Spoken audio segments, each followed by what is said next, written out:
Bonjour à tous. Comme je n'ai pas accès au texte complet, voici une version synthétique et hypothétique du Kambul Senha, L'amour suprême, 1946, de Jan Heng, construite à partir des éléments typiques de son œuvre et du cadre khmer de l'époque. Cette version est destinée à donner une idée générale des thèmes et du ton possible et peut être ajustée si je trouve des extraits plus tard.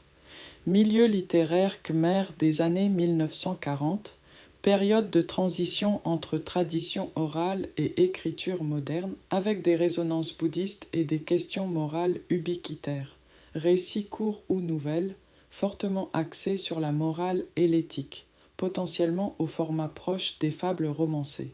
L'amour est présenté comme une quête spirituelle qui doit concilier entre obligations familiales, normes sociales et attentes culturelles.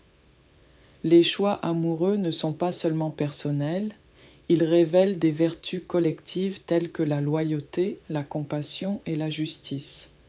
Les conséquences des actes d'amour sont liées à des notions bouddhistes de cause et effet qui suggèrent que les gestes compatissants portent des rétributions positives. L'amour suprême est lié à la préservation des valeurs communautaires khmères et à la transmission de la sagesse dans son ensemble. Personnage et enjeu hypothétique qui veut dire que je n'ai pas encore vérifié concrètement. Protagoniste, une figure centrale confrontée à un dilemme amoureux majeur, par exemple amour interdit, choix entre amour et devoir familial. Mentor sage, personnage qui rappelle les valeurs morales et les leçons de compassion et d'équité. Antagoniste, micro-obstacles, pression sociale, classe ou attente rituelle qui compliquent la relation. Dénouement, une résolution qui privilégie la bonté et la justice, avec une morale explicite sur ce que signifie amour suprême. Structure et tonalité hypothétique, narration concise, axée sur un ou deux épisodes clés qui illustrent le dilemme amoureux.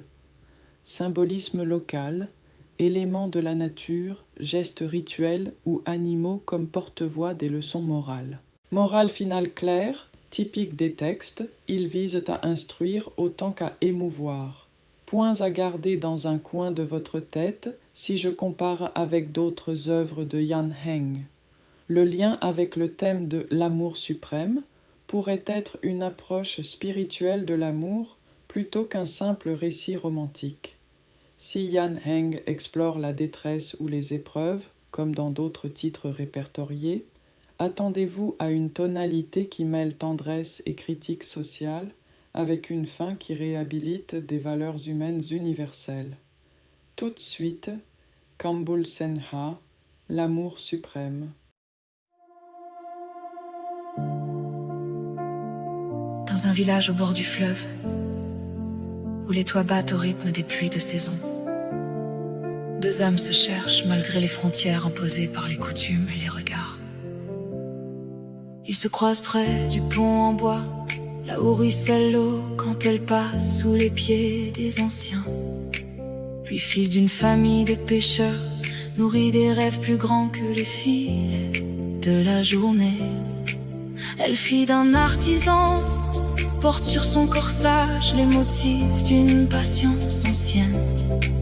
Le premier sourire échangé devient une promesse fleurie dans le silence, mais les mots restent prudents. Amour interdite, véritable, pourtant.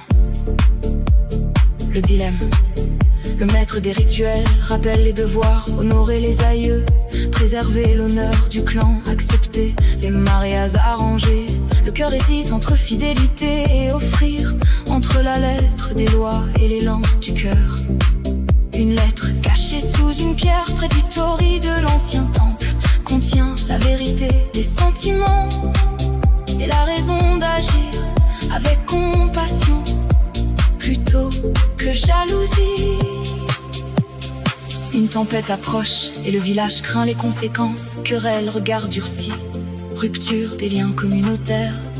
Ils décident de se garder l'un l'autre comme un secret précieux, mais le secret pèse lourd comme une bourse emplie de poussière et de souvenirs.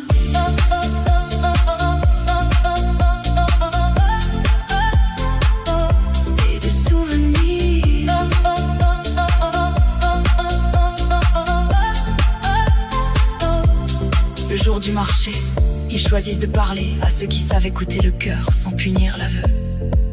Ils proposent une voie, honorer les traditions tout en cultivant la bonté, en aidant les familles et en bâtissant une nouvelle compréhension.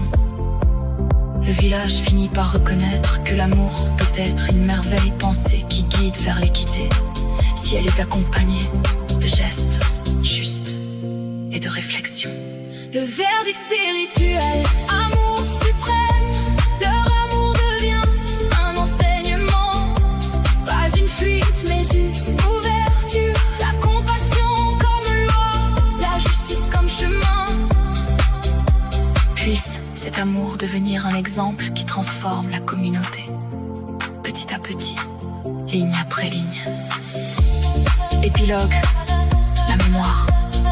Des années plus tard, des enfants racontent l'histoire près du fleuve.